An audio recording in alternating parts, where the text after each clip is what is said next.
আসন্ন ঈদুল আজহায় OTT platform আইস্ক্রিনে মুক্তি পাবে ওয়েব ফিল্ম সারার সংসার। প্রয়াত কথা সাহিত্যিক কাজী আনোয়ার হোসেনের জনপ্রিয় উপন্যাস আর্তনাদ অবলম্বনে এটি নির্মিত হয়েছে। এই ওয়েব ফিল্মের কেন্দ্রীয় চরিত্রে থাকছেন নন্দিত মডেল, নৃত্যশিল্পী ও অভিনেত্রী সাদিয়া ইসলাম মৌ। এই নিয়ে বিস্তারিত থাকছে এবারের আয়োজনে।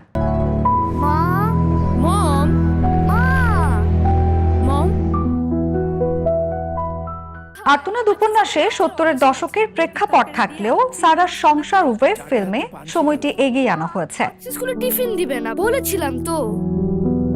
আপনার এই ফ্যামিলির ছবিগুলোর মধ্যে একটা মায়া আছে।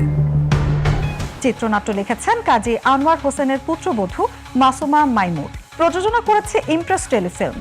গল্পের কেন্দ্রে রয়েছে এক রাতের আকস্মিক ঘটনা, যেখানে সারা চরিত্রটি দুর্ঘটনাবশত তার মেয়ের গোপন প্রেমিককে হত্যা করে ফেলে। মেয়ের সম্মান রক্ষার জন্য সে পুরো ঘটনা গোপন রাখার চেষ্টা করে, তবে লাশ সরানোর পরও পরিস্থিতি আরো জটিল হয়ে ওঠে।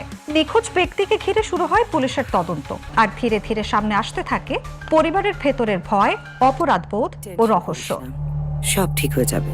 মৌসুম সিনেমাটিতে আরো অভিনয় করেছেন গাজী রাকায়েত, রাশেদ মামুন অপু, নাফিস আহমেদ, নাফিসা মালিয়াত প্রমি এবং ইহতেশাম আহমেদ টিঙ্কু। টান টান উত্তেজনা ও মনস্তাত্ত্বিক দ্বন্দ্বে ভরপুর এই ওয়েব ফিল্মটি ঈদুল আজহায় দর্শকদের জন্য আনতে যাচ্ছে ভিন্ন ধর্মী এক অভিজ্ঞতা।